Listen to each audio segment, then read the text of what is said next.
What is so funny? It says toot. There's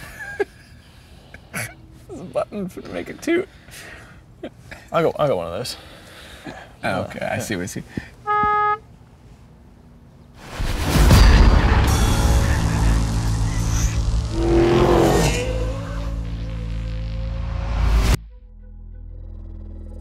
Toluene, polypropylene, ethanol, styrene, an off-road truck called the Grenadier, acetic acid, anhydrides. One of these things is not like the other, but for some reason, they're all produced by the same company. Ineos. You might have heard of them. They're a chemical manufacturer. And this, the Grenadier, is named after a pub in Belgravia.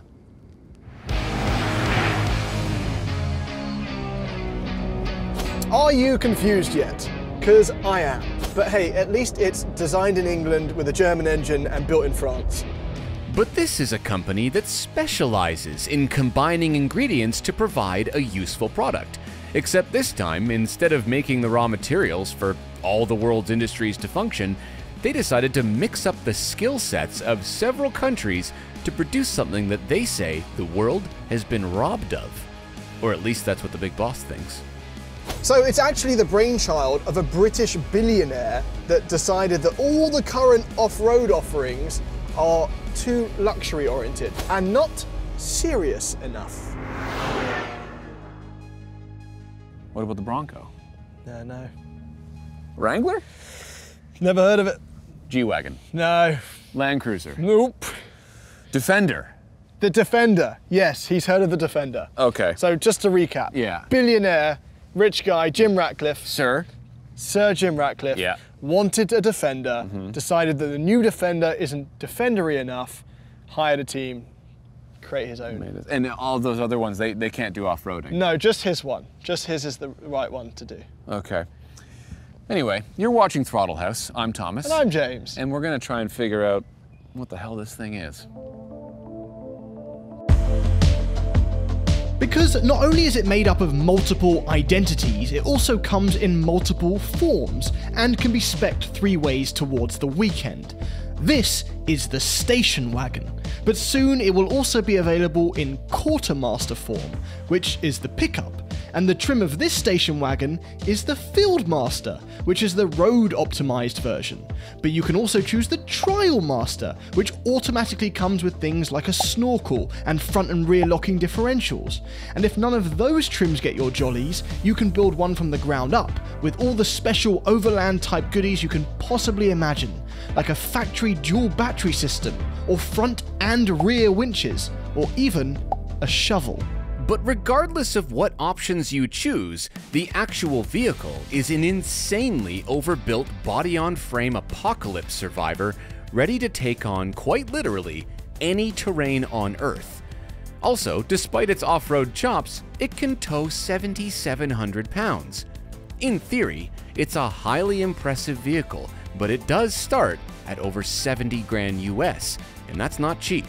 And since most people don't need a vehicle to collect lava samples in Argentina or to track down rhino poachers in Botswana, this Grenadier is a curious choice if you're looking for a G-Wagon alternative, because most people that see it still won't even know what they're looking at.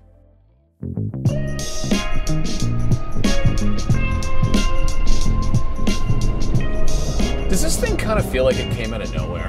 It does. We saw it years ago at the LA Auto Show. Yeah, but we saw tons of things at the LA Auto Show years ago. I mean, this was under the stairs. Exactly. It was an under the stairs car from a brand I've never heard of. It's the Harry Potter of cars. And then all of a sudden it came to fruition, which is just a weird thing because I just immediately saw it and I was like, well, that's cool. It'll never exist anyway. Moving on. Well, so many people don't know what it is. Like even our team, who are car enthusiasts, were like, "We're filming what? Filming a what?" So you've been living with this. I have been living with this. Are you going to pretend that you're not absolutely in love with it? I'm absolutely in love with this guy. I seriously love this thing so much because there isn't really anything like this right now. No, you're right. It is completely unique, apart from the one place where it's not even slightly unique. Is that weirdly familiar? Yes, that is a BMW shifter because it's attached to a ZF 8-speed transmission, which is attached to a BMW B58 engine. Right. Yeah. This has got the B58, which is an inline-6 turbocharged engine. All right, that's in many things, like the Supra and like an X5 and an M340i, Z4. the Z4. Like, pick your car, and it's got this power plant in it these days. Because you want to know why? Why? It's proven to be pretty reliable, and that was the goal of this BMW thing. engine is a reliable overlanding. Yes, fair enough. If I had said to you they put a BMW power plant in this because it was reliable 10 years ago, you would belly laugh in my face. But this engine has been proven to be overbuilt and strong. It's powerful, and this isn't even tuned that aggressively. No. It's like 282 horsepower, 332 pound-feet of torque. Yes. Which is different to the normal B58s where it have 300s of horsepower. 300s of horsepower, yes. It does not feel slow. It does not feel slow. Right? Like what? It's probably underrated, just like all the rest of BMW's B58 power plant engines. It's a weird engine though, because from the driver's seat. Weird? What do you mean? Just this car, it feels like a weird fever dream because I'm in what looks like a Defender from the outside, but from the driver's seat, it feels very G-Wagon. Yes, I'm high off the road. The visual line on the bonnet is very G-Wagon. Yeah. Vertical windscreen. I'm used to feeling a V8, and this is a turbo. I'm not used to a Supra being underneath. It is a bit weird, but you know what? I've got used to it, and there actually isn't anything like this on the road right now. This has solid front axle in the front. It has recirculating ball steering. Name one other vehicle that has that. Wrangler. There is one, and it's the Wrangler. But the Wrangler feels like you're in an airport transfer shuttle when you're driving it down the highway. This feels like a G-Wagon. It does, but I am doing a lot of manhandling on the wheel to keep it in a straight line. I was on the forums, and it's a new company, and there does appear to be... Wait, is there a negative? Yeah, there's some. There's a few, several, actually. Apparently, the steering can be really bad. This I don't think it can be really bad. Some people have, it's like, well, mine pulls to the right. What's beeping? Oh, that's the speed warning that doesn't ever turn off. You have to turn it off manually. I'll get to that in a second. One of the other things. But yeah, the steering can be really bad. Ours isn't really bad. Some people's pull to the left, some people's pull to the right. One guy had a grinding noise in his. One guy, the power steering wasn't working properly at all. How much is it again? It's $100,000. $100,000, okay. But listen. But whoa! Safari windows, right? Okay. But no, seriously, how much is a G-Wagon? I think in Canada the base 550 is starts 180 something.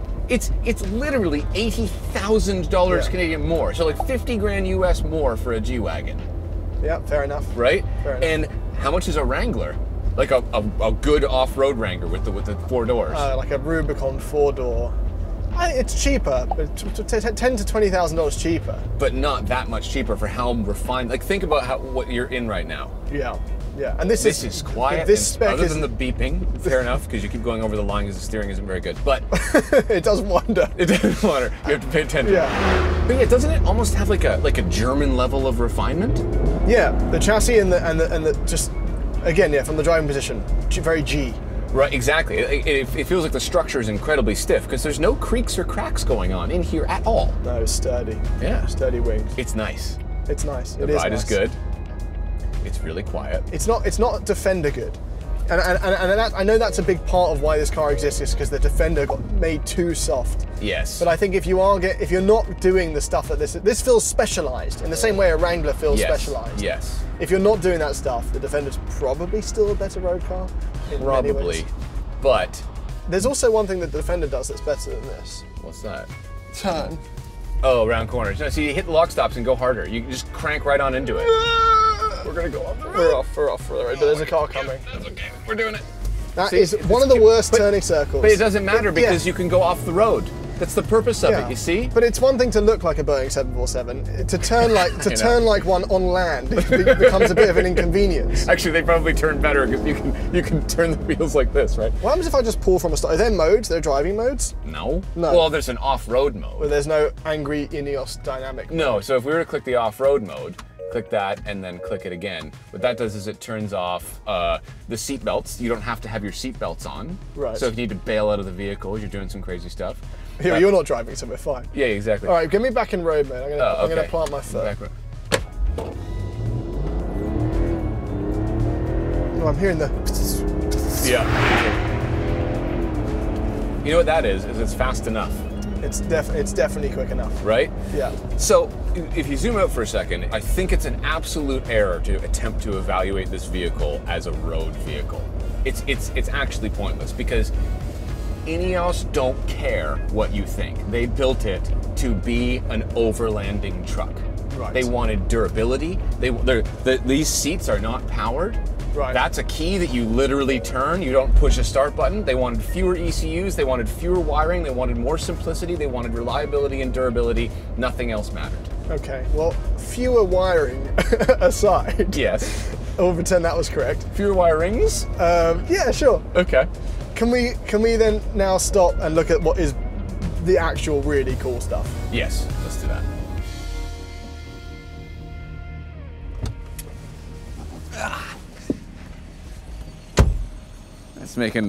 That's a power steering noise.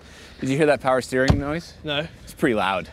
Cool. Yeah. As I said, I was kind of cruising the forums, and there's some like teething issues, early kind of like problems. The windows leaking, trim coming off. It's a new company. It is a new company. He's only a billionaire. Yeah, that's right. He doesn't have the funds to fix these things. Yeah. Right. But I mean, it's a serious vehicle. Like, it's got a solid axle, like we said. I think a lot of the issues people were having was that they didn't realize how serious of a vehicle it is. Yeah. It's a specialized vehicle, very specialized. Well, it looks like a specialized. It looks like another specialized vehicle, the Defender. Oh, is it the Defender? Yeah. Is it exactly like a Defender? Which was already a good-looking car. Of course it was. When as much as you now love the new Defender, when we first reviewed it, we were like, well, maybe the Defender got a bit soft. This is exactly what we thought a new Defender would be. And you know what? Like. You don't have to apologize. No. You could... all day long. Actually, you can get plates that go here. Unlike the new Defender, which are plastic, you get actual steel plates, and they're riveted to the steel, and you can stand on them. One thing that this is missing though is brand. Is it cachet? I don't know what it is, but it does. The logo does look like a what is it? Like a Chinese EV manufacturer. It does. Yeah. It's somewhere not... between like Unos and Songyang. And yeah, like, exactly. Even though the word Ineos, I mean, this is so familiar, but that there seems really strange. Yeah. The Grenadier logo. Very cool. I like it. With the A, it's like a lambda, like a Spartan shield. Straight out of Jaguar Land Rovers. They should have just dropped the Ineos and just called it the Grenadier. Made it that's like the brand. like a Mustang style. Yeah, exactly. So no Ford badge. Just a Grenadier. Yeah, that's but a cool name. This has gravitas in their other stuff. I guess so. From their perspective. But I don't care. When was the last time you looked at a Formula One car and a logo on the back and went like, I'm gonna Google that. I'm really curious. Well, there's a logo on this side. Them. There's a logo on this side that if my grandpa was alive today, he'd have an issue with it, right? He would say, not in my day, that was, yeah, that's pretty, that's not something you think you'd ever And he'd be wrong. Because it's a global village. All right. No, there's a badge over here too. This one's pretty coal. This one says Grenadier Trial Master. Trial Master is, well, it's two things. One, it's the name of a Belstaff jacket, which is like the ponciest, most British thing I've ever heard. It's like a motorcycling jacket from England. It's also the wrong name for this trim. Because this is a Field Master. This is a Field Master. So that's the wrong badge. Yeah, early quality stuff. What else is going on? The front, this is where it differs from a Defender a little bit. It's got its own sort of like goofy look. Yeah, and it has extremely bright off-road only lights that you have to like go through some menus to turn on. But G-Wagon style LED rings. Yeah, which look good. And then but this is stuff I'm not familiar with. What's this stuff going on here? Well, this is optional extras and stuff, right? So you can actually replace this with like sort of like a track system that's designed. So if you want to strap your traction boards, extra jerry cans, water cans, whatever it is, this stuff up here is load bearing, right? The roof is load bearing. You can also get it pre-wired for like rooftop LED lights and stuff, right? Okay. Which are controllable by the toggle switches inside. Now, the whole design of it is extremely well thought out. And one of the more unique things, I think, I don't know if it's unique, but it's definitely cool, is that, this is super nerdy, here we go. The differentials are offset the same amount. Right. So you want an offset front differential because it's, if you're on a rut, right, your tires are in ruts. I love the if. If you're on a rut. This is going to happen. You're off-roading. This is super important. Could happen to anyone. It just so happened to happen. Yes, exactly. That Thomas teabagged a Bronco Raptor into a rock. Yeah. The diff. Gotta go over a boulder. Yeah, you're on a giant boulder right now. Giant boulder. Ooh! That was a bang. No, that wasn't. That was a bang. That was just a clap. Suburbs of England did not prepare me for this. That's a bang. It might have, yeah. Yeah. In other words, I think open that. It's so nerdy, guys. No, I only just started to understand it after I destroyed a Bronco. But anyway, the diff is offset, so you have a little bit more clearance. But in a Wrangler, the front diff is offset, but the rear is centered. Right. This has a rear offset pumpkin for the differential. So the two diffs are in line on the left side. So if you front clears it and you're in a straight line, the rear will clear it as well. They've actually really thought about that. So maybe we need to go back to those rocks with this and see if you still give it a little knock. Maybe. What about this rear gate? Pretty cool, right? That's a proper ladder. That's an option as well, right? So it opens one half and then opens the other half. And then the seats will fold down, but they're not perfectly level with the floor. Right. But that's okay because probably you're gonna get some sort of a box that goes in the trunk with drawer system and that will level off the floor so you can sleep in the vehicle away from the lions. All right. I don't know, I think the best part is the inside though. All right. Let's go look. This is Grenadier 212 requesting takeoff on runway 23. Can I have 20% flaps, please, and then like a Delta 49er Vector 52. What did you actually just change there? What did you No, this is actually a power bank, so I can turn on the battery when the car's off. I see. And then these are like 10 amp fused circuit lines that are designed to wire other stuff in around the car if you want. This is cool. This is cool, right? This is cool. And you can get a whole nother bank of them here for those ones on the roof that I was talking about. And if you had the locking differentials option, front and rear, like a G-Wagon or a Wrangler Rubicon, they would go right here. But otherwise, it's just full of other it's just one of the coolest, like this whole view. Yeah. One of the coolest things. Not since getting into the Tesla Model X for the first time has the driver's cockpit felt as cool. Yeah, like feeling like you're in an actual airplane is one of the, Joey, our guy said this, I would leave this on so that when you get in the car, you have to turn it off every time. So you feel like you have a startup procedure. It's just really cool, man. I can't get over the BMW shifter. However, whole panel is equally epic. It is awesome. I mean, we talk about G-Wagon and quality a lot. This doesn't match up to Mercedes quality. This feels more Jeep level. And I say that because, not as an insult, the new Jeeps actually are very nice inside. Yes. The grab handles still feel solid, but there's a bit of flex and plastic. And that's not to say that Mercedes doesn't have flex, but the G-Wagon normally is. G-Wagon is usually one of the nicer built ones for sure. No, I agree. It isn't at G-Wagon level, but I'd say it is at Defender level, especially this screen, which I am assuming is probably got a little bit of iDrive hardware in there because we do have a little scroll wheel down here, right? To control it. But Apple CarPlay has been working perfectly, and it's got all of the readouts of all the relevant information right here, depending on what mode you're in. So if you go into the full off-road mode, it will display everything that you could possibly want to know in terms of temperatures, transmission temperatures, all that stuff, right? Compass? That's an option, yep. It's a compass and it has the altitude and degrees as well. That's fun to watch that change. Yep. It's an interesting decision to do the gauge cluster as just the warning, all the information lights. I don't really know why. You know what? I wouldn't have minded it having just a speedo. Just the speed. Just the speed. Like you don't need to know that you haven't got your seatbelt on, front and center. Right, yes, that can be over here. It can be over here. The speedometer being here, especially with no head-up display. It might be regulations-based, though. That stuff has to be really... Tesla doesn't listen to that then, so I don't know what I'm talking about. Yeah, who knows? But Safari windows? Yeah, the Safari windows. Is that what they're called? The portholes? Yeah, the Safari windows. Why don't they have them in the back? Well, because it's all usually load-bearing stuff back there, right? So you can option to not have this if you have a big rack that goes all the way over. Right, so if you've got a big rack, you can choose 100% whatever you want in life. Yeah. So the seats, these are all Recaros. Yeah. You're quite upright there. It's quite an upright feeling truck position. I mean, that's kind of what you want, I think, with this, isn't it? Yeah. I mean, I want a commanding view of the road. I can see the green hood running all the way. Oh yeah, the Sealer green. Is that the name of it? Yeah, it's the name of it. I was just going to say it's British Racing Green because it's British Racing Green. What about the tyres on this thing? Because you can go more aggressive if you actually get a real Trial Master. Yeah, not the fake one that we have. Yeah, you can get the KO2s. Right. Right there, even more aggressive. But I mean, I think that this would look awesome with like some big old tires and a bit of a lift on it. Okay. But like, this is a pretty common tire size. So I suppose if you're doing long travel, you wouldn't want a big, expensive, rare 35-inch tire. I don't think you want to make the road the road manner's worse? No. Especially right if you're doing a long trip. It's well balanced right now. It is, I think. And even the back's comfortable. I sat in the back. Plenty of room. Yep. Harrison, 6'6". Yep. Plenty of room. Yep. Well, not much knee room, but head room. It's definitely, they definitely thought about making sure that things were as simple as they could possibly make them while still making it an acceptable level of luxury to cost $100,000. Do you know what I mean? Like, this is pushing it, I will say. Yeah, that key turn feels very... Well, just the fact that it's a key, period. We made fun of the 4Runner for years for having a key. Yeah, but there'll be they'll be like, oh, we need it's so that there's no more electronics than we need. It was one less ECU Ignore necessary. all of this. We didn't want to push button stuff. Yeah, exactly. Well, it is manual seats as well, right? Yeah, they've obviously thought about stuff. Like, for example, this little center console has a little key that you can lock it. So if you know, like your passport or border documents. Right, for the overlanding moments. Yeah, just like lock it in there. If someone breaks a window, they're not going to get to the important stuff. There isn't much storage, though, otherwise, I will say. No. And there's a few issues, as I said. Like, right now, every single time you get in the car, it resets any of the stuff that you've selected.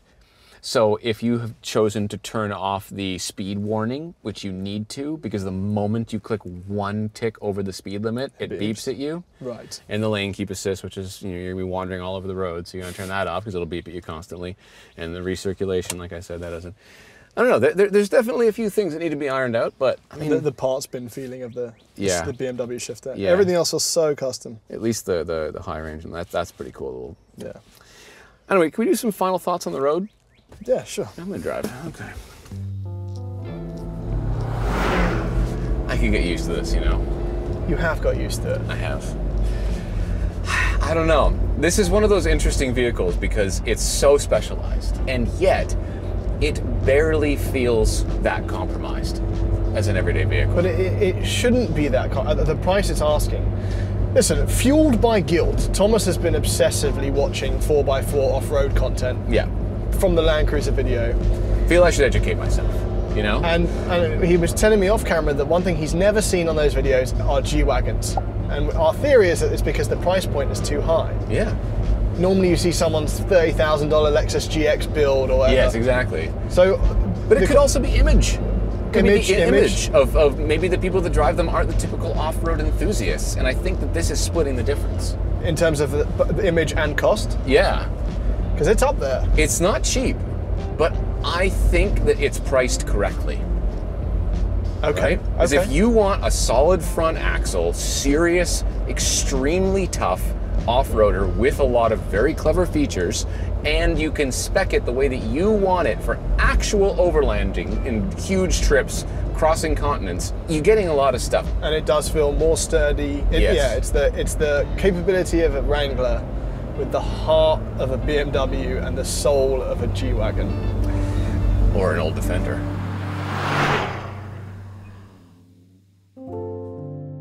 And all of that for, strangely, exactly half the price of a G-Wagon in the US. And you don't get the stigma that comes with being a G-Wagon owner.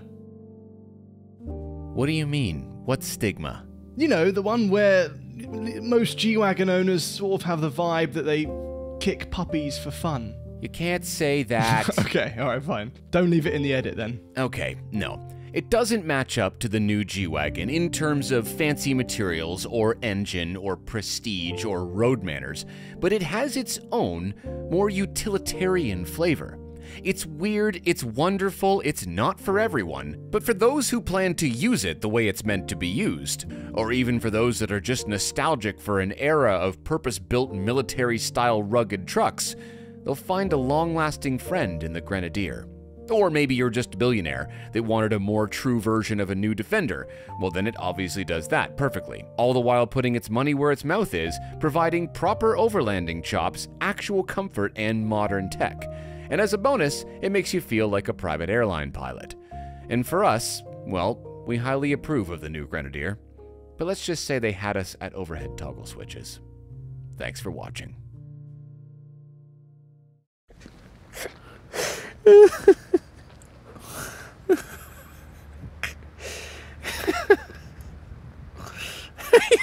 Come up with the I swear to God, Jesus, I can't gig him for that long. All right. Okay, ready? Yeah. Okay.